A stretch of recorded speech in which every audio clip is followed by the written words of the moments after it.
Misses. Haliburton the rebound. 9 seconds. They do have a timeout. Carlisle's going to let him play. Haliburton steps back and hits. Tyrese Haliburton trying to take Cleveland's heart. How have the Pacers pulled off these miracle comebacks? By traditional measurement, Indiana isn't even the fastest team in the league, so it can't just be a pace thing, can it? Before we answer that, we need to understand this cutting-edge, chaotically beautiful brand of basketball that Indiana is playing and how they've pushed the idea of pace and even space by borrowing from the pioneers of the revolution.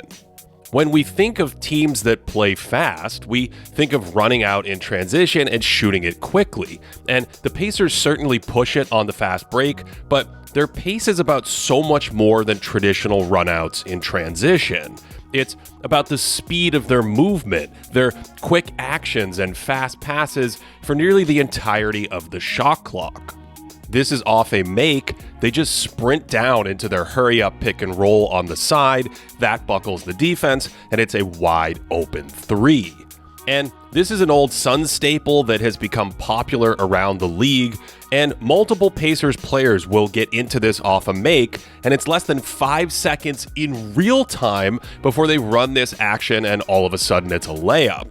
And this happens for a couple reasons. First, off the make, the shooter's defender sprints down the floor, hitting 19 miles per hour. The ball handler takes off at 15 miles an hour, then accelerates to 18 when he turns the corner. And finally, the lane is open because Indiana's big man can shoot. That pulls his defender out, and there's no one else left in the front court because of that speed.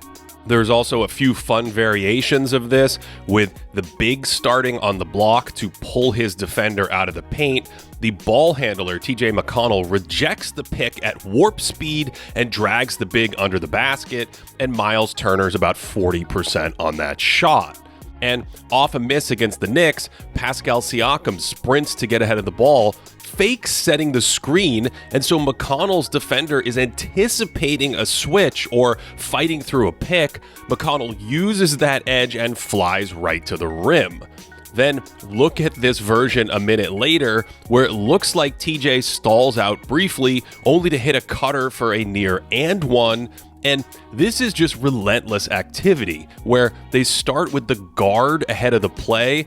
At the same time, Turner sets a flare screen for Siakam. Then he sets a flare for the guard and ends up springing him on the cut because Turner's man's worried about him setting yet another screen for the ball handler, and all that happens in about 4 seconds.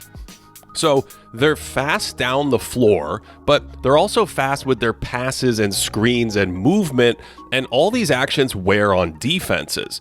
This play alone has 4 actions in 7 seconds.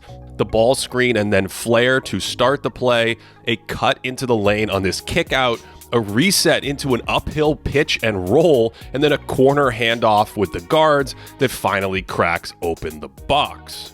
This is very reminiscent of the 2014 Beautiful Game Spurs, who were not only active with tons of player and ball movement, but they also embodied the idea of 0.5 basketball. That's making a decision to shoot, pass, or attack within half a second of catching it. The Pacers have these possessions where everyone who touches the rock is moving it to another teammate quickly or attacking right away. And so you get these trips with tons of pitches and passes that are just exhausting to defend, and all these random actions can usually generate something decent. This one starts with a ghost screen, a reversal to the second side to set up some staggered screens. That turns into an elbow pick and roll. They can post up the mismatch, but Haliburton blows by his man instead. The corner shooter is now open, but he no-looks it to the top. Touch pass, and then Hallie keeps cutting right into the paint. Obi Toppin was also crashing, and he immediately spaces to the opposite corner. Turner pops out while a teammate spaces to the other corner. Tyrese no-looks that, but it's a cut instead. Hallie still cuts behind for a handoff, but Aaron Nesmith finally takes a 10-footer. And this one starts with a quick pick and roll. Miles short rolls, then pops back out. He loves that move. Then a three-man action out of the corner, then back to Hallie into another ball screen. Cleveland's defensive matchups are scrambled now, so they finish them with another pick and roll, and that's a lot of activity in 15 seconds. Notice what's happening here. The Pacers play really fast. They sprint into multiple actions that are both organized and random, but they don't just jack up early shots. And by working for better shots, they sometimes use most of or even the entire shot clock. If we look at the fastest offenses after a made field goal in the last 2 decades, the 2025 Pacers are only in the 90th percentile. They're over a second slower on average than the 2025 Chicago Bulls, who weren't that efficient despite being as fast as the 2005 Suns in the regular season. Although in the playoffs, only the 2023 Kings can match those blazing Steve Nash teams. Indiana's pace is almost better captured by how many passes they throw, nearly 340 per game in the 97th percentile since this data has been tracked, and fittingly, they're right behind the beautiful game Spurs from 2014. The Suns' 7 seconds or less offense was about shooting it in less than 7 seconds, but the Pacers' pace isn't about hunting an early shot, it's about looking for the best advantage as quickly as possible. Sometimes that happens immediately because they have multiple players on the floor who can just push the break like this. But sometimes it's the second, third, or even fourth action that finally breaks the defense, and you can't run this many actions in a possession without playing really quickly. Also, notice how everyone is constantly active without the ball. McConnell cuts out of the corner, Haliburton cuts to the wing, and Ben Mathurin cuts behind his man as he leaves to finish. That's filthy. I got so hooked into the Pacers I forgot to eat again. You never have time to eat. I know, that's why I need something as fast and efficient as this beautiful Pacer offense. Like an AI assistant? No, like today's sponsor, Huel. Fuel? No, Huel, Huel. Their ready-to-drink black edition is like a little meal in a bottle. It has a whopping 35 grams of protein and pretty balanced macros if you're into that sort of thing. Well, how do you prepare it? No, you aren't following. I just literally reach right here, grab it, and then drink as I go. We're talking about Indiana offense levels of pace and efficiency. This has 7 grams of fiber, this chocolate flavor, which I love, which would be my preferred flavor of choice, 400 calories, and all that's not too shabby for under $5. Do we get a deal? Of course you get a deal. If you're a new customer, get 15% off at Huel.com/thinkingbasketball using the code ThinkingBasketball. That's Huel.com/thinkingbasketball for new customers. Check the description box below for more info. Here's a concept we've seen the Grizzlies and Cavs use, where the wing slides to the corner and the corner slides to the baseline, and watch the movement after this crazy Hallie pass. Toppin cuts right to the corner, and Tyrese relocates to the perimeter, and Turner, acting as a screener because he respaces, is the cherry on top. Sometimes their movement is subtle, but man, is it hard to guard. Siakam has a mismatch. Miles goes to the other side to mess with the help. Donovan Mitchell tells his teammate to stay and load up on Siakam. Meanwhile, Mitchell's man changes sides to the near corner, so when Siakam drives, they're not organized, and Andrew Nembhard floats into an open three. Here's another subtle one where it's hard to tell if Nesmith is part of this screening action or not. That cut pulls a defender out of the way for Haliburton, who can then work his passing magic with an advantage. And The thing I probably love most about this offense is how they move bodies around the elbow area constantly, screening, spacing, whatever. There's constant activity there. And Shane Battier once told me something that I think about when I watch the Pacers. The four most important squares in the chessboard are the ones in the middle. If you control the middle, you control the game. The equivalent of that in the basketball court are the elbows. Whoever wins the elbows wins the game. Shane was talking about the ball being at the elbows and cracking the paint, but the Pacers flow bodies to the elbows, often to screen there for these beautiful side-to-side actions. So Turner's coming over to set a ball screen, but he stops near the elbow to set a flare for Haliburton. That springs him downhill for the 360 pass, and this team is just magic. And the obvious application for this elbow activity is the flare screen, but plenty of Pacers cut through that area or just sort of hover briefly as they space there. So Siakam hangs out at the elbow. He could set a ball screen for Haliburton, but when Hallie drives, he spaces to the three-point line, and now it's game over for the defense. Here, it's Turner coming out of the corner with one possible flare screen, another possible flare, then a quick ball screen, and boom, he's behind the defense. And even on a bad pass, they're still shooting fish in a barrel. So another hallmark of this offense is this horizontality, left to right cuts and ball movement across the middle of the floor like this. And this pairs with their pace. They push it off the make. Turner is ready to set a flare at the elbow, but that also allows him to relocate away from the defense, which is so much harder to guard. Most teams just stick a big in the corner, and so the weak side defender is responsible for two shooters to zone up, and he then makes a read on the pass like this. But with the Pacers, that zone-up defender is left guarding one shooter. Miles could be setting a flare for Haliburton, so this defender's worried about chasing Tyrese, and that leaves an impossible closeout from the paint for Turner's original defender. So the Pacers play fast, they run possible screeners right in front of the ball, they flow through the elbows, and Tyrese Haliburton is at the helm of it all. Multiple Pacers can push the pace, but he's in a different universe as a passer and decision maker. We did a deep dive on his jump passing last year, but he's able to process all sorts of passing options at high speeds and manipulate defenders on the move.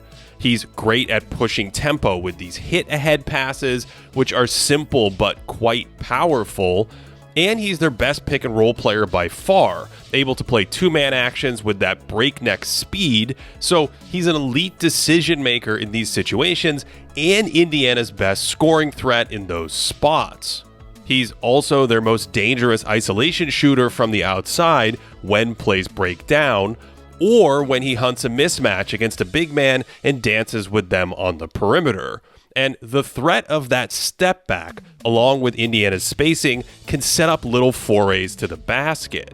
So as fast as this offense is, as creative as it still needs a quarterback to supercharge it to elite territory. Their offensive rating was 7 points better with Hallie on the floor in the regular season, and 12 points better with him on the floor in the Eastern Conference playoffs. In many ways, Haliburton embodies this entire offense, a frenetic, high-speed, quick decision attacker who rarely ever turns the ball over among all this controlled chaos. This pairs well with Indiana's curveball, the incomparable Pascal Siakam, who can push the pace in transition, create mismatches when teams switch, and then make solid passing decisions if he's doubled. And he can cook dudes in isolation with his throwback mid-post game. Yet, even on his post-ups, Siakam often goes immediately off the catch to make his move. This is the Hakeem Olajuwon go right into it when you touch the ball, because apparently even post-ups on this team have an element of pace. Now, the big question I keep asking myself is whether Indiana's pace wears opponents down so much that it makes their miracle comebacks more probable. Sure, any team down 7 in the final minutes needs a lot of luck, but is it more likely for a team to falter in the 48th minute against this team? And is it more likely for Indiana to string together quick scores and successful clutch possessions because of the way they play offense? Historically, the best clutch teams run their normal offense through their best players, the Dirk Nowitzki Mavs, the Nikola Jokic Nuggets, and so on. And this is just the Pacers' normal offense. A high ball screen forces a switch, the activity on the weak side distracts the help defense, and that creates enough space for Hallie to attack a mismatch and win the game. Against the Knicks, Siakam pushes early, gets into his ISO bag, and it's a mid-range fade. Here's Tyrese off a make into that hurry-up pick and roll on the side with the flare screen, and the three is wide open. This time when Haliburton runs into the quick screen, Nesmith is setting a pick at the opposite elbow, and then he organically spaces behind the line off that short roll pass. So the Pacers are just built for these kinds of quick-hitting, high shot quality flurries at the end of games off of their organized sets or from their flowing principles. Siakam pushes right off a make, he gets the pick, then turns and pitches, and that completely catches the defense off guard, so it's a clean look from deep. And then they do the exact same thing off the next make, only Anunoby isn't close and he looks exhausted. And then they break out the football play designed for a quick shot, which gets Nesmith another catch, but he's deliberately fouled. And remember, Coach Jenny Busick has designed a bunch of these football plays for late clock, quick hitting situations. So it's hard to think of a team more comfortable with 7 seconds and no timeouts. And Nesmith's cut here is critical because Mitchell Robinson isn't sure if a pass is coming, which allows Hallie to go for the jugular, and the all-time what just happened? I can't even compose myself. They've borrowed from the Suns. They've borrowed from the Spurs. They've taken the idea of pace and applied it to every action on offense. And this Rick Carlisle attack, led by Tyrese Haliburton and Pascal Siakam, is one of the most effective, beautiful, and magical offenses we've seen in the NBA in a long time. If you want to work in basketball, I have the place for you. It's Sports Business Classroom's immersive program inside Summer League in Las Vegas. Past instructors in this program have included Commissioner Adam Silver, Mike D'Antoni, and tons of other industry leaders in the NBA and in media. Sign up using the code GREATDAY for $300 off. There's more information in the description box below if you are interested. To support this channel, patreon.com/thinkingbasketball. That's where we have proprietary stats on teams and players throughout the year. We also have a Discord community, and you can get all of our extra video content over there, or sign up on YouTube as a member, where we also live stream the podcast. Thanks for watching all the way to the end on this one. Hope you enjoyed it and that you are having, wait for it, a great day.